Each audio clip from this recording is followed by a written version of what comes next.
आप सभी दर्शकों का हार्दिक स्वागत है।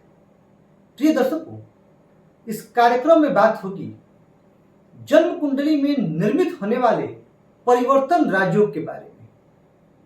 हम जानेंगे कि परिवर्तन राजयोग कैसे निर्मित होता है, इसके क्या नियम हैं, परिवर्तन राजयोग कितने प्रकार का होता है। और जैसा कि आप लोग अक्सर मुझसे पूछते हैं, कमेंट के द्वारा साझा करते हैं कि गुरुजी हमारी कुंडली में भी कुछ राजयोग हैं परंतु हमें उनका पूर्ण लाभ नहीं मिल पा रहा है, तो हम यह भी समझेंगे कि परिवर्तन राजयोग का जो पूर्ण लाभ है वह कब मिलता है, किन परिस्थितियों में मिलता है, इस बात पर भी हम बात करेंगे। साथ ही साथ आज मैं भारत की एक प्रमुख हस्ती जो कि राजनीति जगत से हैं उनका भी उदाहरण दूंगा कि कैसे उनकी जन्म कुंडली में जो परिवर्तन राजयोग निर्मित हुआ, उस परिवर्तन राजयोग ने उन्हें राजनीति के सर्वोच्च शिखर पर पहुंचाया। तो आइए बिना विलंब के चर्चा प्रारंभ करते हैं। सबसे पहले समझते हैं कि परिवर्तन राजयोग कैसे निर्मित होता है।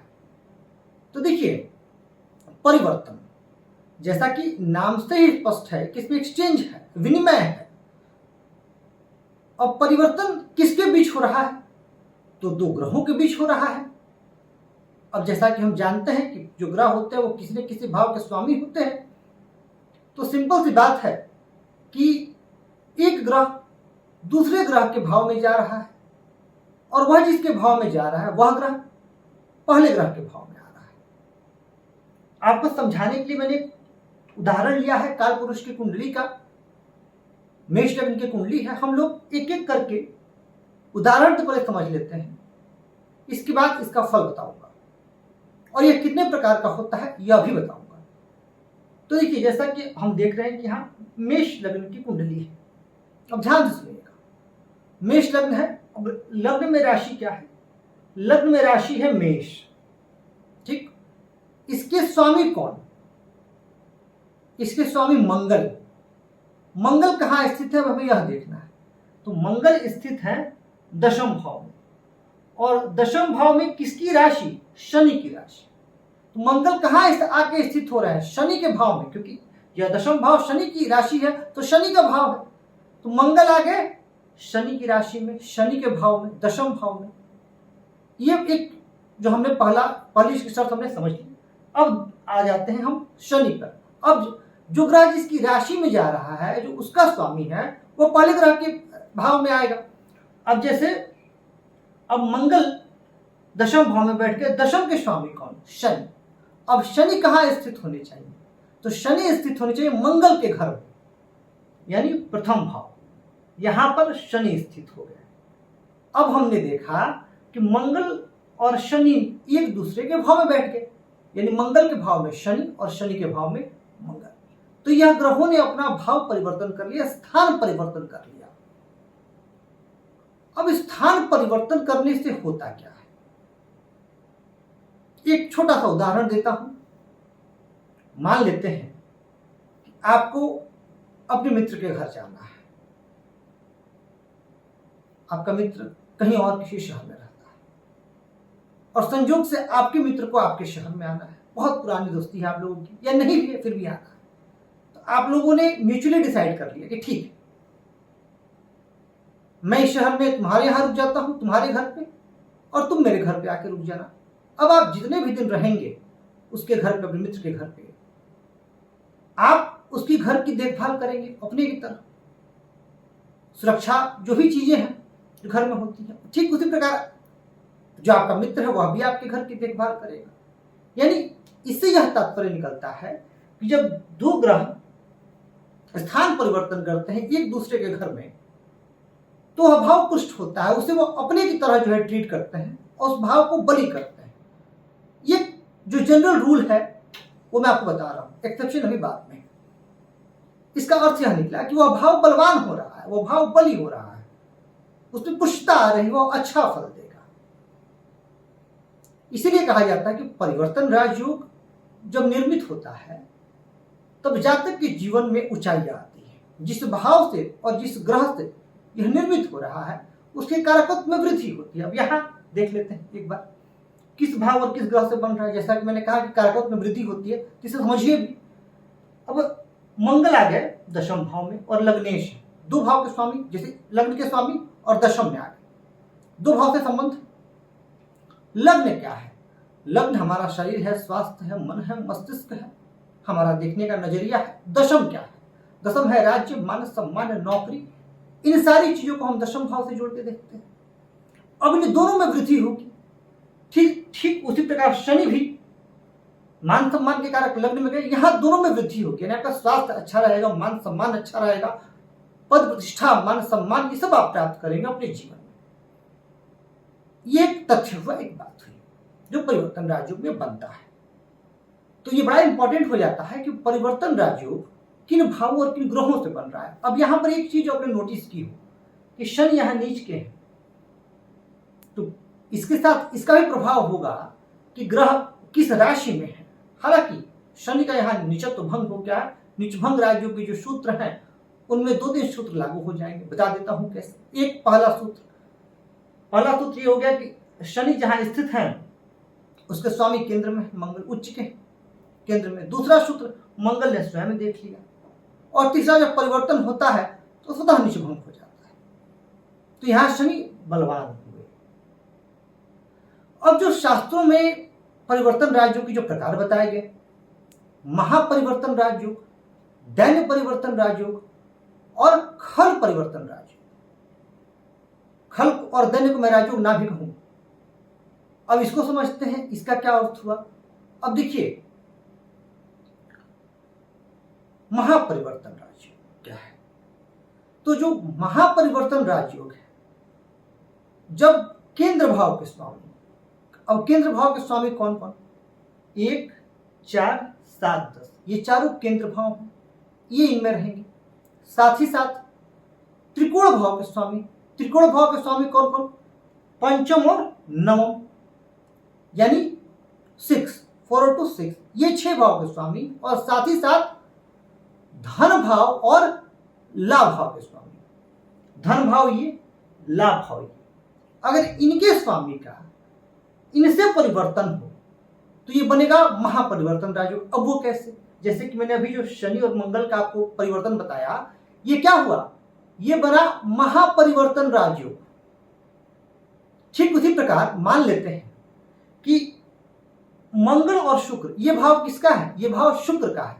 तो मंगल और शुक्र का जो परिवर्तन हो जाए तो ये महापरिवर्तन राजयोग बनेगा। कैसे? अब मान लेते हैं कि मंगल जो लग्नेश है ये यहां पर आकर के स्थित हो जाए धनवाणी कुटुंब में, और यहाँ के जो में स्वामी शुक्र है ये लग्न में आके स्थित हो जाए, ये भी महापरिवर्तन राजयोग बनेगा।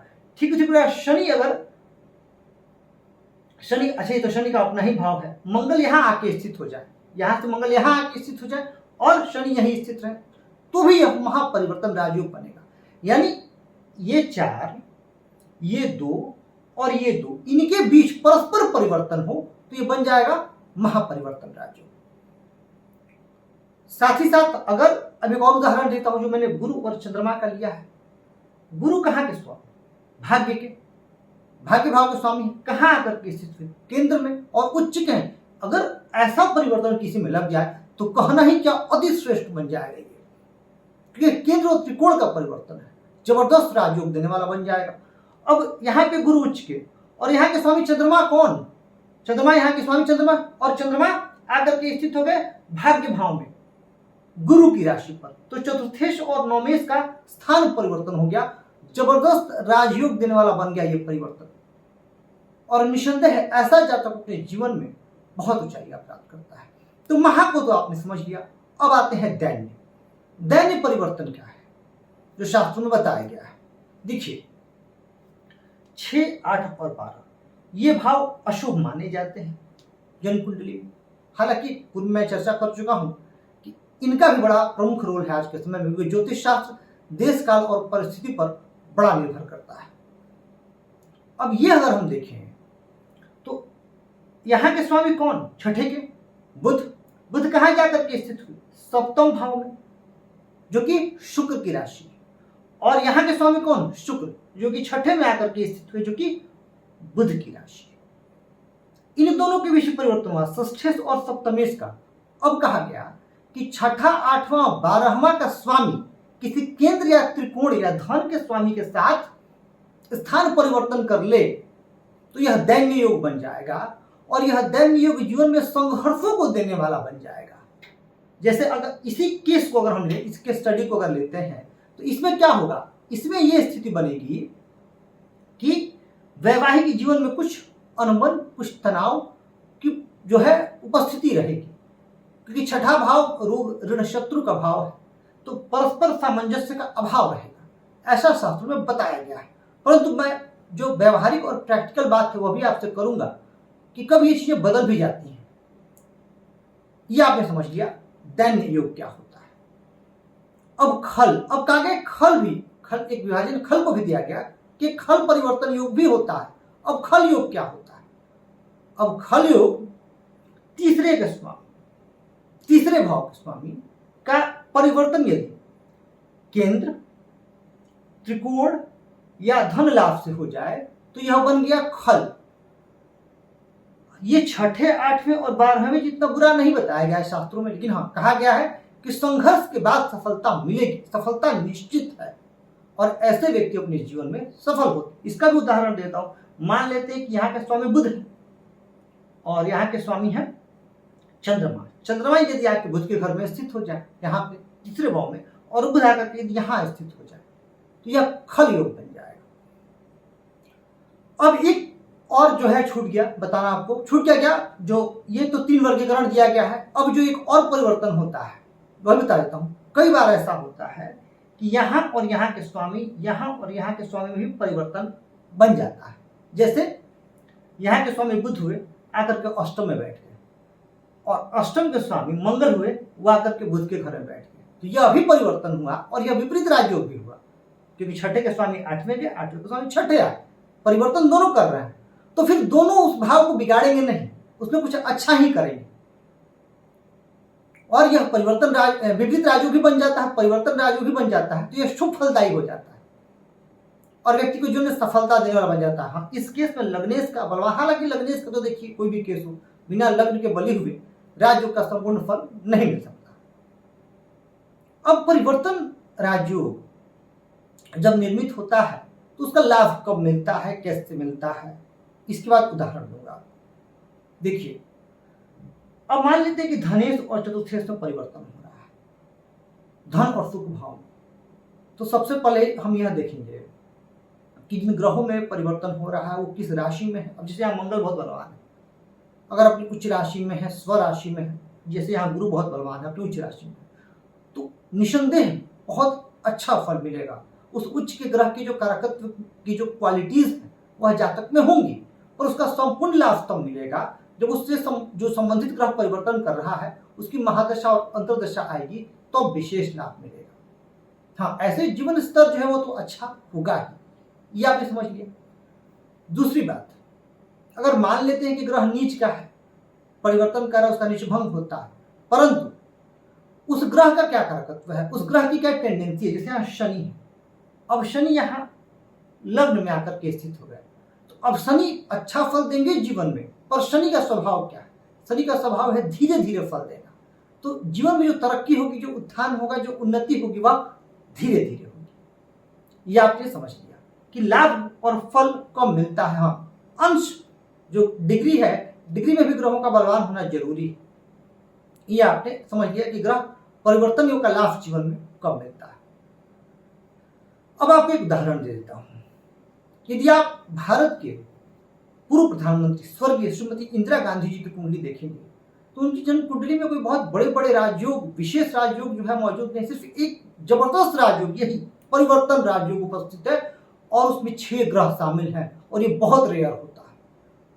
आप उठा करके देख लीजिए अपनी जीवित कुंडली, आपको 2 ग्रहों के बीच का परिवर्तन मिल जाएगा। जैसे तो हम इसको एक पॉइंट से बोलते हैं, समझाने के क्रम में, पढ़ाने और सिखाने के क्रम में बोलता हूं कि 1 पॉइंट बना। जब 2 ग्रह शामिल हो, 4 ग्रह शामिल हो तो 2 पॉइंट बना, 6 ग्रह शामिल हो तो 3 पॉइंट से बना। अब 6 ग्रह शामिल होना यह अपने आप एक अद्भुत घटना। जैसे उनकी कर्क लग्न की कुंडली, यहां पे स्थित हो गए शनि चंद्रमा की राशि में, और चंद्रमा आएंगे 7वें भाव में शनि की राशि में। ठीक उसी प्रकार मंगल उनके सिंह राशि में स्थित हो गए दूसरे भाव में, और सूर्य पंचम भाव में मंगल की राशि पर स्थित हो गए।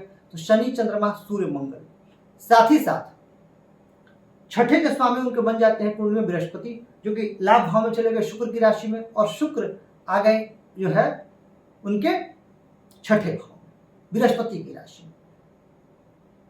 तो एक जबरदस्त परिवर्तन योग बना, और इस परिवर्तन योग ने उन्हें जीवन में बहुत ऊंचाई दी, कहने की आवश्यकता नहीं। उनकी जो प्रशासनिक क्षमता और वाणी में मंगल, जो डिक्टेटरशिप की क्वालिटी बहुत कम राजनेताओं में मिलती है। तो ये परिवर्तन राजयोग का कमाल है। परिवर्तन राजयोग निसंदेह अगर किसी जन्म कुंडली में लगे तो उसके जीवन स्तर को बदल करके रख देता है। अब आ जाता हूं मैं दैन योग पर, थोड़ी सी बात कर लूं।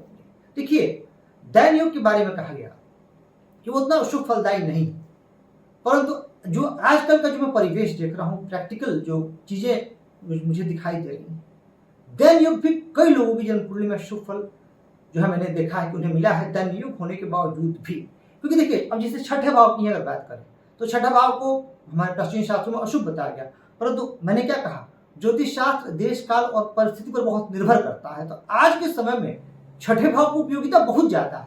कंपटीशन क्रैक करना है छठा भाव, लोन चाहिए, लोन लेके बिजनेस करना है छठा भाव, तो छठा भाव बहुत जो है, अगर छठे भाव से बने तो इन चीजों में आसानी होगी।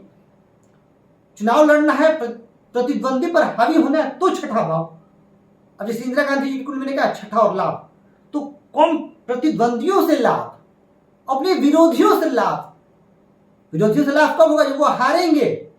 अब चुनाव में विरोधी को हराएंगे तभी तो आप जीतेंगे, आपको लाभ होगा।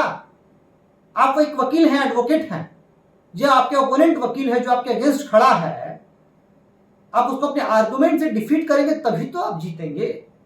छठा भाव का रोल बहुत इंपॉर्टेंट हो जाता है। तो ऐसा नहीं है, अगर आपने अपनी जन्म कुंडली देखी, आपने देखा कि छठा, अठा, 12वां भी शामिल है। अब इसलिए एक उदाहरण और देता हूं, लग्नेश और द्वादशेश का परिवर्तन हो जाए, निर्धन योग बताया गया है शास्त्रों में, परंतु 12वां भाव आज के समय में विदेश यात्रा से संबंधित बहुत महत्वपूर्ण है, और आजकल कई लोग अच्छे जॉब्स के लिए फॉरेन जाते हैं। और प्राचीन शास्त्रों में कहा गया था कि जो ऐसे जाते विदेशों में भटकते हैं, नौकरी में मुश्किल होती है, परंतु अगर थोड़ा सा भी शुभ प्रभाव हुआ तो ऐसे लोग बहुत आसानी से विदेश चले जाते हैं। मेरे पास तो कई लोग ऐसे आते हैं जो विदेश जाने को इच्छुक रहते हैं। तो समय बदला तो परिस्थितियां भी बदली हैं, तो हमें उसको उस तरीके से इंटरप्रेट करना पड़ेगा। तो मैं यह मान के चल रहा हूं कि आपको यह विषय समझ में आ गया है, और अगर आपके मन में अभी भी कोई प्रश्न है, जहां तक जो आपके मन में सवाल उठ सकते थे मैंने लिया, अगर फिर भी आपके मन में कोई प्रश्न है परिवर्तन राजयोग से संबंधित या किसी अन्य विषय से भी संबंधित, तो आप बेझिझक होकर के चैनल की किसी वीडियो पर कमेंट करें। हमारा प्रयास रहेगा कि हम आपके प्रश्न का भी उत्तर अवश्य दें। और जिस तरीके से आप लोग चैनल को सब्सक्राइब कर रहे हैं, लाइक कर रहे हैं, मैं हृदय से आपके प्रति अपना आभार व्यक्त करता हूं, और कहूंगा कि इसी तरह चैनल को सब्सक्राइब करें और वीडियो को लाइक और शेयर करके हमें अपना प्यार रोशनी देते रहें। मैं आप सभी के स्वस्थ, सुखी, समृद्ध, यशस्वी एवं दीर्घायु जीवन की कामना करता हूं। धन्यवाद।